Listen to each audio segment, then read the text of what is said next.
Hello warriors of light and welcome to my luminous channel. With my video guides and weekly podcasts, you can learn and listen to various topics about Final Fantasy XIV. Today, we are heading over to Alzadaal's legacy and the Gold Saucer to review the Mikra Lyssa Minion, an Endwalker minion introduced in patch 6.4. Let's get started. Made in the likeness of the bipedal wolf Lyssa, this automaton was apparently used to test the creation's viability at smaller proportions. While it is skilled at various striking and grappling techniques, the effect is commensurate with its diminutive size.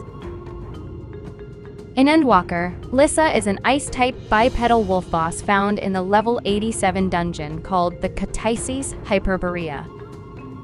Now, let's head over to Minion Square at the Gold Saucer and see how this minion fares against the Dark Knight, Odin.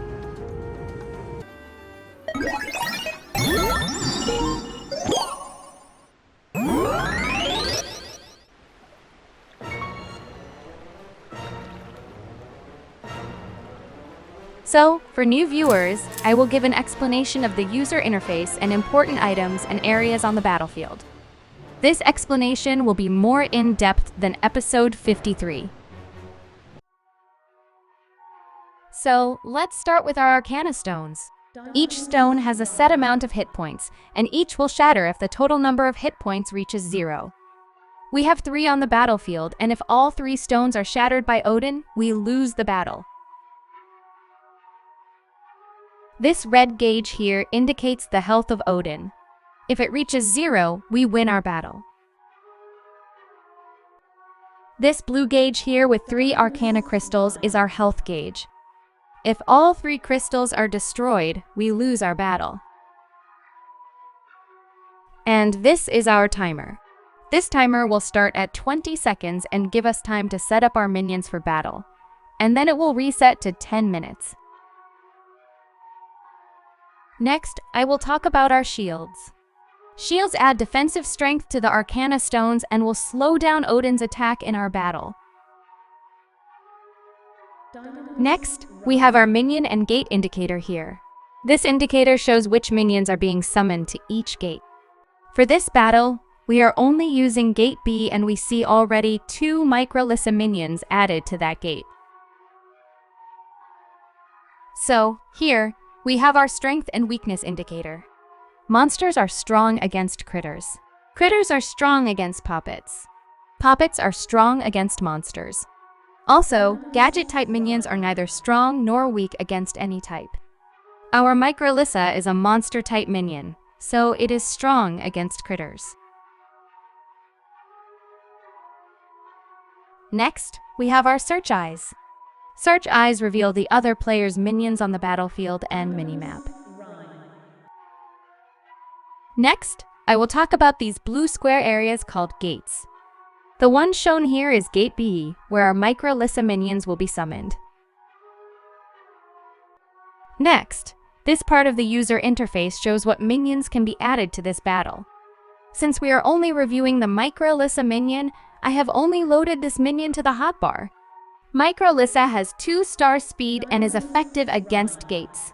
This minion also has a special attack called Rolling Sobot that reduces the hit points of the closest enemy gate by 90%. Then we have our action buttons here. The red button is our special action button and is available when it starts to flash. The green button is our trap button and allows us to set traps on the battlefield. Next, we have our player's grid, which indicates which minions are currently on the battlefield. So, let's get back to our epic battle with Odin. As a reminder, this battle is only to demonstrate the abilities of the Mikra Lyssa Minion and watch how it fares against the powerful Dark Knight Odin. Also, this episode can be compared to episode 53, where we watched the powerful DPS Virtua Minion almost defeat Odin.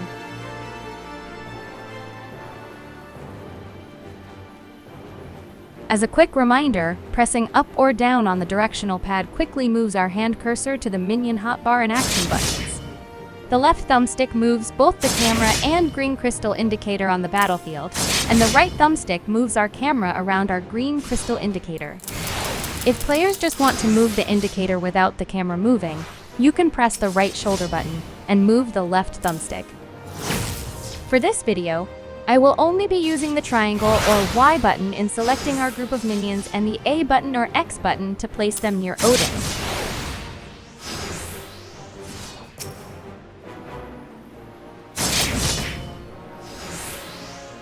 So, Odin is a legendary knight who rides his beloved horse Sleipnir and can deliver a crushing blow called the ffxiv. He has a unique look with horns, a long, curved scimitar, and a cape, and his horse has red eyes and body armor. In past Final Fantasy games, Odin would appear and slice through his enemies with his sword, inflicting status debuffs like instant death.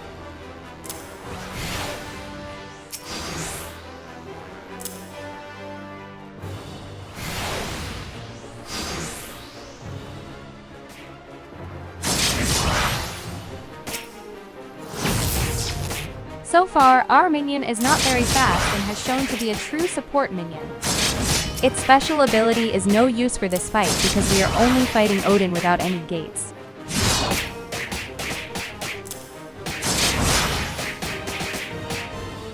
I would highly recommend this minion to be paired with stronger minions, or used in battles that require high gate damage.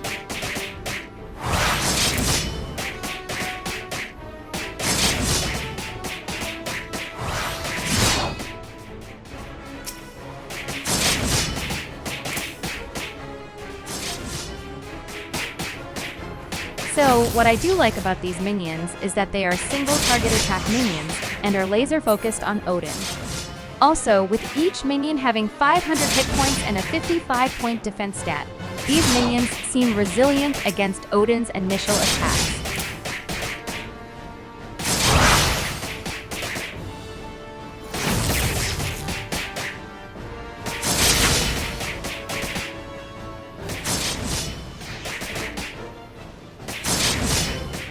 Overall, I think this monster-type minion would be a great high-defense support minion with gate-crushing abilities, and a powerful, long-lasting minion in most party makeups against critters.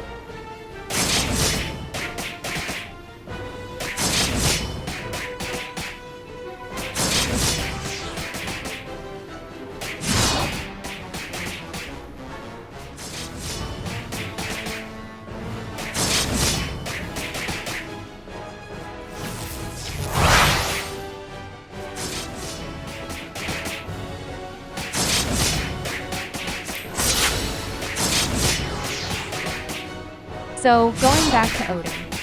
Odin first appeared in Final Fantasy III as a boss in the Saronia catacombs located beneath the sea southeast of Saronia.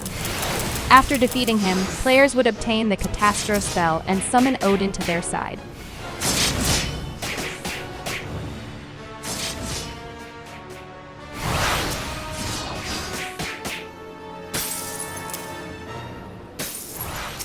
But in Final Fantasy XIV, Odin is described as a fell knight clad all in black, and roams paths long forgotten beneath the canopy of the Black Shroud.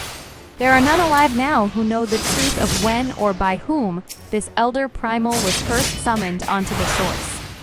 Ever vigilant as he sits astride his mighty steed, Sleipnir, it is said that Odin is driven solely by the desire to do battle with worthy foes, like the warriors of light.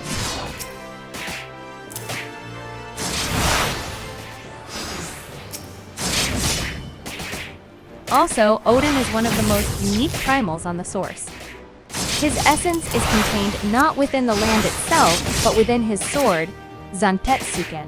As such, rather than binding servants to his will to summon him with crystals like the primals of the beast tribes, he ensnares the soul of whoever takes up his blade and uses the aether of the Black Shroud to manifest himself once more.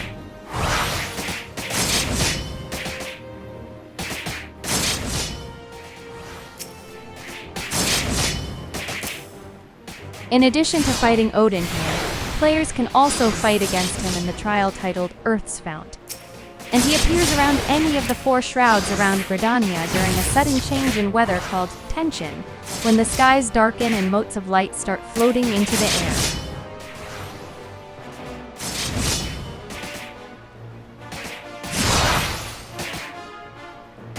Lastly, in Stormblood, Odin can be summoned in the deep dungeon called Heaven on High with a Magikite simulacrum of Odin. When summoned, he will use Zantetsuken to instantly kill any mobs.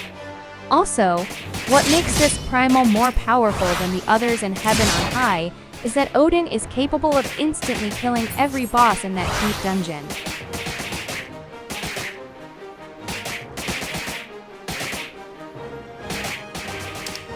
And this Odin's Zantetsuken attack is no different. Let's head back and find out how to get this minion. So, this furry minion can still be obtained from the level 90 treasure dungeon called the Shifting Gymnasian Agonon.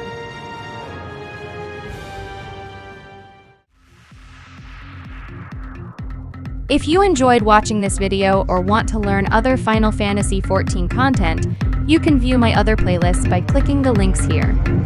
Also, you can subscribe to my channel to get alerts when new videos are available. Thank you for watching. See you next time.